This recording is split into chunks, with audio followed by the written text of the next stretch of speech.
इस चैप्टर का नाम है संख्या पद्धति। इसका आज हम लोग परिचय करेंगे और संख्याओं का वर्गीकरण करेंगे। तो बिना देरी किए हम लोग इसे स्टार्ट करते हैं। और आप लोगों को ये चैप्टर अच्छा लगे तो आप लोग इसे शेयर जरूर कीजिएगा और अपने बच्चों को दिखाइएगा ताकि उनका बेस मजबूत हो सके। आगे चलते हैं हम लोग। तो पहला पॉइंट है हमारा संख्या पद्धति हम बोलते किसे हैं, इसका परिभाषा क्या होता है।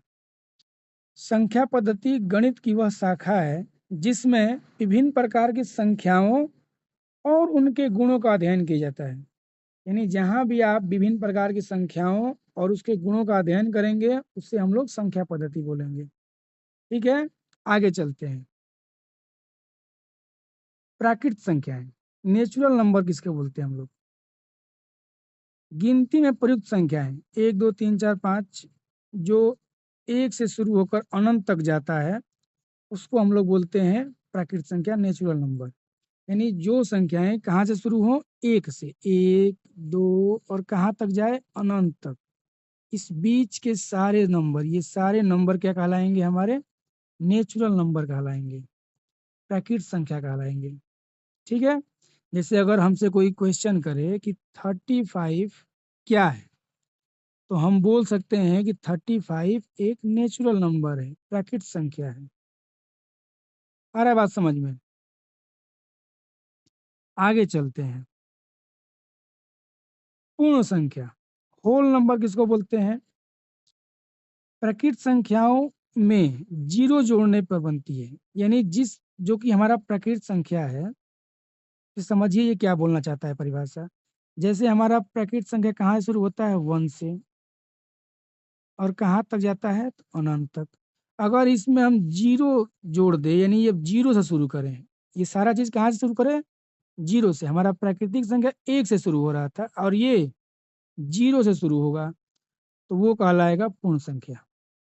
यानी पूर्ण संख्या में प्राकृत संख्या शामिल है, लेकिन सारे प्राकृत संख्या में पूर्ण संख्या ये सारा शामिल नहीं है। इस तरह से हम बोल सकते हैं सभी प्राकृतिक संख्याएं पूर्ण संख्याएं होती है, लेकिन सभी पूर्ण संख्या प्राकृतिक संख्या नहीं होता है। जैसे जीरो है तो जीरो एक पूर्ण संख्या है लेकिन ये प्राकृतिक संख्या नहीं है। ये 5 है, ये हमारा पूर्ण संख्या भी है और प्राकृतिक संख्या भी है, यानी होल नंबर भी है, नेचुरल नंबर भी है। लेकिन जीरो केवल होल नंबर है, नेचुरल नंबर नहीं है। ठीक है, आगे चलते हैं। तो बहुत कुछ सीखने को मिलेगा, आप इसमें बने रहिए। अब आते हैं हम लोग पूर्णांक पे। पूर्णांक यानी कि इंटीजर्स। इंटीजर्स किसको बोलते हैं। अब देखिए हम लोगों ने क्या पढ़ा था, अभी पढ़ा हम लोगों ने प्राकृत संख्या। ठीक है, जो 1 2 3 से शुरू होकर अनंत तक जाएगा। उसके बाद हम लोगों ने इसमें जीरो शामिल किया तो ये हमारा हो गया होल नंबर।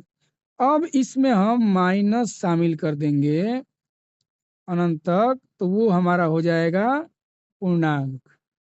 यानी पूर्णांक में क्या क्या शामिल होता है, धनात्मक यानी प्राकृतिक संख्या, और जीरो यानी कि पूर्ण संख्या भी, और माइनस, माइनस 1 2 3 4 अनंत तक, ये सारा क्या कहलाएगा, पूर्णांक।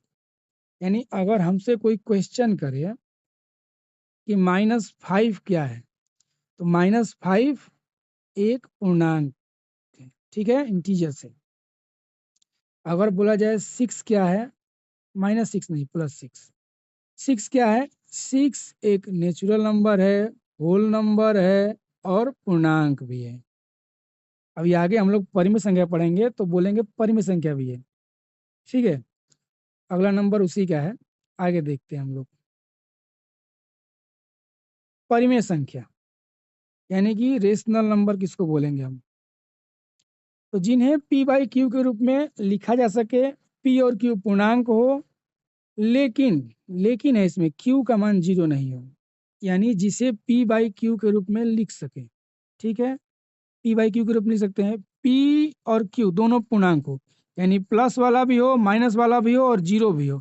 लेकिन q जो है, ये q नीचे वाला जीरो नहीं होना चाहिए, q जीरो नहीं होना चाहिए। माइनस चलेगा, प्लस चलेगा क्यू का मान, लेकिन जीरो नहीं चलेगा। ऊपर पी का मान पूर्णांक पूरा का पूरा चलेगा, यानी जीरो प्लस माइनस सब चलेगा ऊपर, नीचे नहीं चलेगा। ठीक है, यानी अगर कोई क्वेश्चन करे हमसे कि -5 क्या है, तो हम बोल सकते हैं ये क्या है, पूर्णांक तो है ही, और क्या है ये परिमेय संख्या है, क्योंकि इसके नीचे हम लोग एक लिख सकते हैं।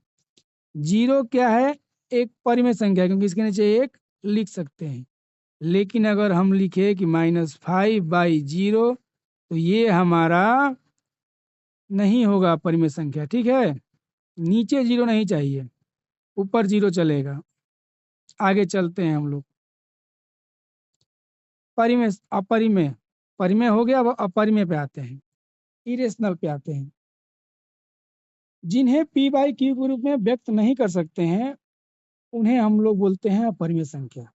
अब इनका दशमलव विस्तार कैसा होता है वो जानते हैं। इनका दशमलव विस्तार अनंत, एक तो वो कटेगा नहीं, अनावर्ती यानी कि वो एक समान नहीं आएगा, अलग अलग नंबर आएंगे, यानी नॉन टर्मिनेटिंग नॉन रिपीटिंग जो नंबर होगा दशमलव का, उसको हम लोग बोलेंगे अपरिमेय संख्या। अब ये अंडर रूट में भी है, तो अंडर रूट में वही इसका मान निकालेंगे दशमलव में, तो वो वैसा आएगा, नॉन टर्मिनेटिंग नॉन रिपीटिंग, तो ये हमारा अपरिमेय हो जाता है। जैसे कोई अगर हमें बोले कि 0.333 डॉट डॉट डॉट अनंत तक, तो ये परिमेय संख्या है, ये अपरिमेय, तो हम बोलेंगे ये परिमेय संख्या, क्योंकि ये रिपीटिंग संख्या है, नॉन रिपीटिंग हमारा होना चाहिए, तो ये रिपीटिंग है इसलिए ये परिमेय है। तो नॉन रिपीटिंग कैसा होता है, तो 0.134612 ऐसे कुछ भी आते जाएगा और कटेगा नहीं, अनंत तक जाएगा, वो होगा हमारा अपरिमेय संख्या। और अंडर रूट भी चलता है, ये √3, √4, 4 नहीं, √5, 4 तो हमारा कट जाएगा, √7, ये सब क्या है, अपरिमेय संख्या है, क्योंकि इसका दशमलव जब विस्तार करेंगे हम लोग, तो वो नॉन रिपीटिंग नॉन टर्मिनेटिंग होगा। ठीक है, आगे चलते हैं।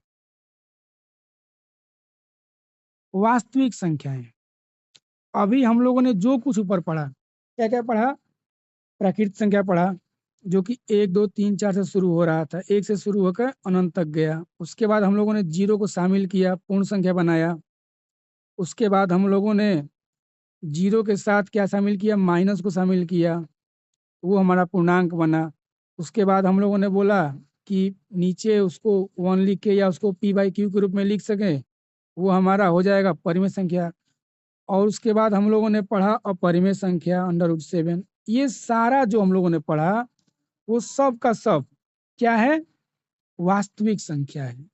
सब का सब क्या है, वास्तविक संख्या।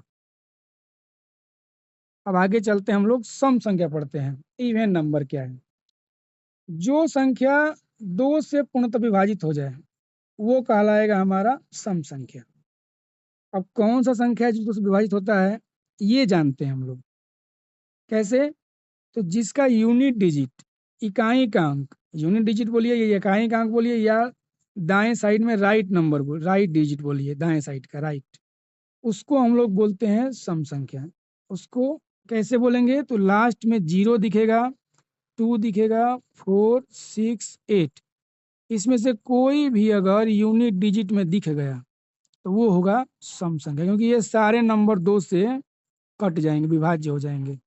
जिसके लास्ट में बोलिए, इकाई के अंक में बोलिए, ये सब दिखेगा तो वो संख्या सम संख्या होगा, क्योंकि ये 2 से कटते हैं। जैसे एक नंबर हमने लिख दिया, लास्ट में देखिए इकाई के अंक में क्या है, 4 है, तो ये सम संख्या है, क्योंकि ये 2 से पूरा पूरा विभाज्य हो जाएगा। आगे चलते हैं हम लोग, विषम संख्या, और नंबर किसको बोलेंगे, जो संख्या 2 से विभाजित नहीं हो उसको हम लोग बोलेंगे विषम संख्या। जैसे एक नंबर लेते हैं, अब देखिए इस नंबर के लास्ट में क्या है, 7, इसलिए ये 2 से डिविजिबल नहीं है, तो ये हो जाएगा हमारा ऑड नंबर। आगे चलते हैं,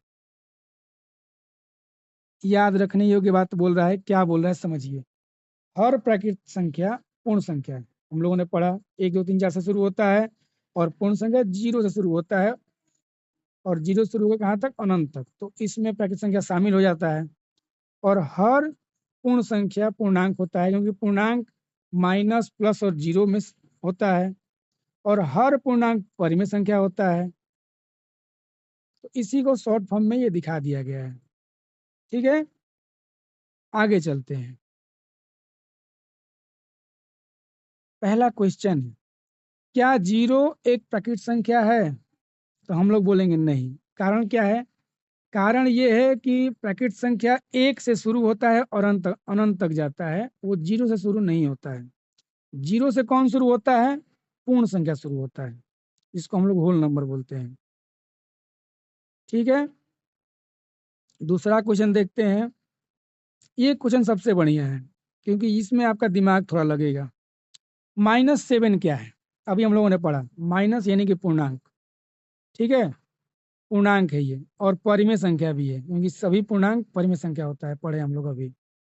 0 क्या है? 0 पूर्ण संख्या है, प्राकृत संख्या नहीं है, पूर्णांक है, परिमेय संख्या भी है। अब लिखा हुआ है 5/2, ये भी क्या है? ये परिमेय संख्या है। अब लिखा हुआ है √5, ये भी क्या है? अपरिमेय संख्या है। ठीक है, क्योंकि इसका दशमलव विस्तार करेंगे तो वो नॉन टर्मिनेटिंग नॉन रिपीटिंग होगा। 8 क्या है? 8 पे चलते हैं। देखिए 8 जो लिखा हुआ है, ये प्राकृत संख्या भी है, पूर्ण संख्या भी है, पूर्णांक भी है, परिमेय संख्या भी है। इतना चीज है ये। आगे हम लोग पढ़ेंगे तो पता लगेगा कि ये सब का सब वास्तविक संख्या है। अगला नंबर उसी का आएगा।